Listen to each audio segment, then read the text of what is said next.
How many times have you opened up YouTube and you've searched that new strategy game that just came out and you're presented with a screen that looks like this? What is this game and what is that game you're looking at? Well, this one is Armored Brigade, and in this video I'm going to go over the absolute basics of Armored Brigade and how it's different than other strategy games. So this video is meant to be fairly quick. We're going over all the basics, just very simple stuff, and at the end of this video you'll understand how Armored Brigade is different from other strategy games and why you should pick it up. So if we go by what the Steam store page says, it's Armored Brigade is a Cold War real-time tactics game that focuses on tactics and replayability. What does that mean to you as a player? Well, let's take a look at this map. I want you to answer this question for me. Is this map 2D or is this map 3D? That's critical to know in Armored Brigade. So, one of the fundamental things of Armored Brigade to know is that this map is 3D.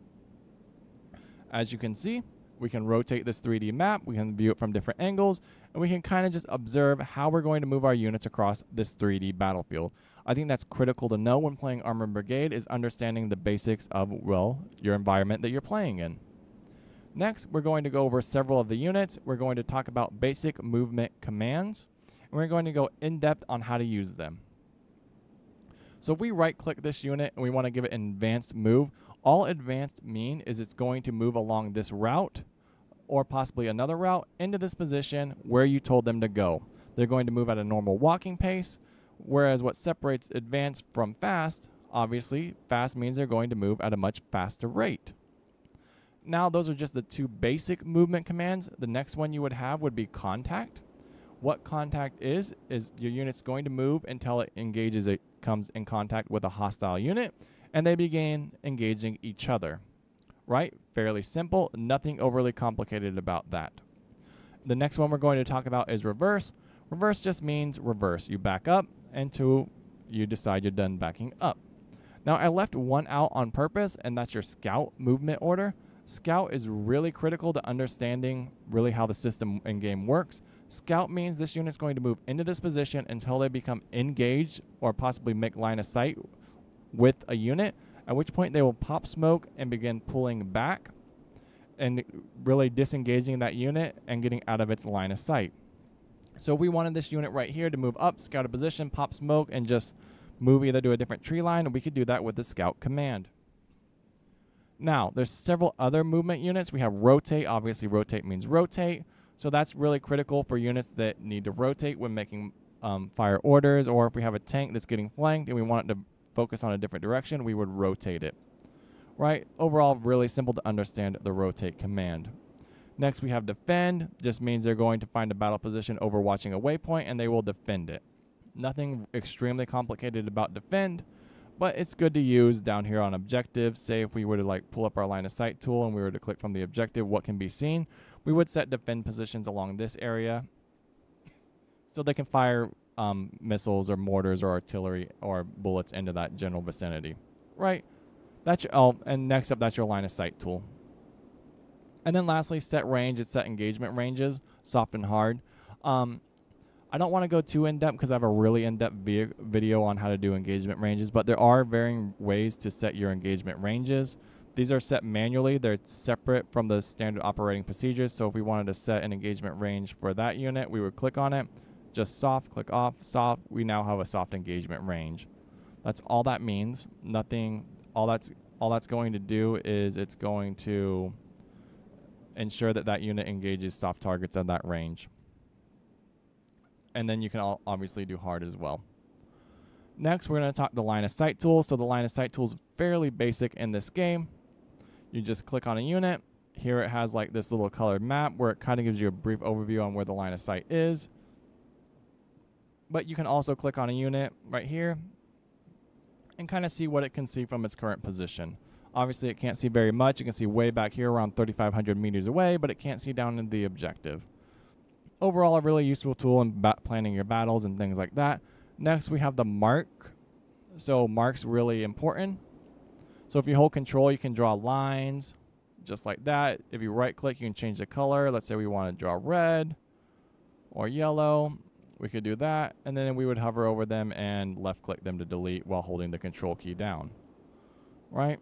Then you have an ability to place, like, let's say you know what mortars are, or infantry units, or troops. It tells you vehicles, guns, mortars, unknown, or exclamation mark. And then it allows you to type words. Right? And then you have the ability to type whatever you want. Hi or hello. Hit enter. Oh, and I just start wandering away. And now we have a marker that says hello. Then we can make that go away by left clicking it. Overall, fairly simple system to use. And that's kind of the absolute basics that can get you started in Armored Brigade. But now we're going to go a bit more in depth. So during your deployment phase, you can drag and move your units around. Right, we can move this tank platoon over here. We can move these mortar platoons over here. We can click on this gray box and move our infantry platoons closer. We can move our mechanized units right here. And we can advance along a certain path to this position. And we say, okay, now I want to move this mechanized platoon, but I want them to scout, or I want to adjust their orders of operation or the standard operating procedures. What we would do is we would click this SOP button right here. And over here, we would just determine how we want this unit to engage different units on the battlefield. We can set hard target, soft target ranges to where they only engage units at their effective range, or they engage units at their maximum range. We can determine their rate of fire. We can determine if they use their main armament, if they seek cover, if they unload on contact, or if they use their smoke generator. All of those are critical to know. Next, we have orders. Obviously, there's HQ cast, load, unload, pop smoke, reattach. So let's say we move that unit is now disconnected from its main platoon. As you see, there is a red box around it, but let's say we want to reattach it, we would just reattach it. And then it becomes part of that unit once again. All right, then the next thing I want to talk about is this little question mark over here in the lower left-hand corner, or exclamation point. If we click on this, it brings up a massive window that's full of some very, very, very critical information, right? So let's say we click on our Dragon ATGM right here, right? We all want to know our anti-tank and how effective it is. Down here in this lower corner, you can see its maximum engagement ranges, its accuracy, and then its penetration values. So the ATGM is effective, or its maximum range is 1,000 meters, and that's just what it's effective at, and it has an 85% chance of making sure it lands on target, right? Then we have time to fire, 20 seconds. We have aim time, 5 seconds, and place time, 30 seconds. So if we were to move this unit and we want to engage a unit with the ATGM, it would take 30 seconds for that unit before it can use its ATGM. Correct, right? Then we have an aim time of 5 seconds. Now we're up to 35 seconds. And then we have a 20-second time to fire. So overall, for us to use one round of this Dragon ATGM, it's going to take 55 seconds. So ideally, you want this infantry unit, if it's acting in an anti-tank or anti-armor capacity, to be in position well in advance before it engages this unit. So ideally, we would want this unit, right? This infantry unit to move fast into this position. Once it scouts out that position, we're going to move it to this tree line, where hopefully it has line of sight on the objective within 1,000 meters. So it's around 1,100. We'd need to get like 100 meters closer.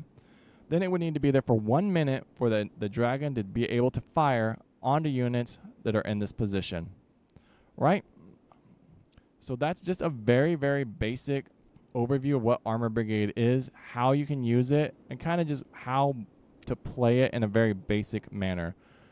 I didn't want to go really in depth. I mean, I could talk for hours on how to deploy your mortars, how to engage your units, what the effective ranges are, and then like the amount of rounds you want to put down range. But overall, I just want you to have a basic understanding of how to play Armored Brigade. So let's hit the start button. As you can see, things begin to pop up on the map. We could mark those if we wanted to. One mistake we made is that we did not move our units, but ideally, remember, we're overlooking a valley. We don't want to charge down into this valley and make it a fair fight, right? We want to have the high ground when engaging these units, right? They're moving recon units into position into the objective that is at the bottom of this valley that we can very clearly see from this position, right? So where are those ATGMs going? Did we click on the right unit? Let's follow these in. Are they flying all the way across the map? They are. That poor tracked vehicle is going to have a bad, bad time. 3 ATGMs. Oh my god, what a nightmare for that dude. Right? So we just put 3, and that's one thing, right? See, we have another 3 ATGMs flying across the map targeting 2 different units. Wow, let's watch these. What's this engagement range on these? These guys must be engaging 3,400 meters. Oh, wow. I wonder if that's like their maximum range. Let's watch. Can we hit this one? Yep. God, what an... So that's why you need to understand that this map is 3D. It just burning ammo. Those mechanized platoons tearing them up. Right? So let's say we thought this map was 2D and we're like, okay, well, let's just move closer to the objective. Why? Why would we move closer to the objective when we have very clear lines of sight when it's a hillside battle? Right? This objective is in the valley. We can really neutralize most of their vehicles that are approaching downhill, exposing themselves to our vehicles. We don't need to make much movement at all right now. We can move to secure objective, whether with a main assaulting force, have some backing fire with our mechanized infantry or our tanks or anti-tank platoons, and just engage these units as they come down the battlefield. So that is kind of what Armor Brigade is in a nutshell. It's a 3D tactical war game that takes place during the Cold War that allows you to have, you know, a ton of fun playing with Cold War technology like ATGMs, cluster munitions, all kinds of things. You cannot script it, which is unfortunate. It does have a scenario editor. It has a battle editor. Oh, they just dropped mortars down there. A battle editor. It has aircraft. It has recon helicopters. And overall, there's so much detail and depth in this game that it would take almost an hour to explain every single mechanic to the level of detail that I would like to. Man, they are really burning those ATGMs, engaging at that range. That's one reason why we'd probably want to do more of an effective range, because like 1, 2, like we wasted 3 all on one unit. And now they're putting tank rounds down range. Fantastic. But right, they're also, ooh, 2 hits. We're just shredding them. And the tanks are now in play. If we go to the ISO, we can watch this all take place on the 3D screen. Mortars falling down and things like that. But these units do move on the map. Anyway, I'm getting way off track. There's a lot more I could talk about. Let me know if you want me to talk about more in-depth things. Ooh, let's watch that ATGM hit. And Armor Brigade. And I will definitely do that for you guys, because this is actually a custom battlefield. I set all this up like I pre-destroyed all these things. I torched this force right here, and I'll show you how to do all of that in a video. Let me know. Peace out.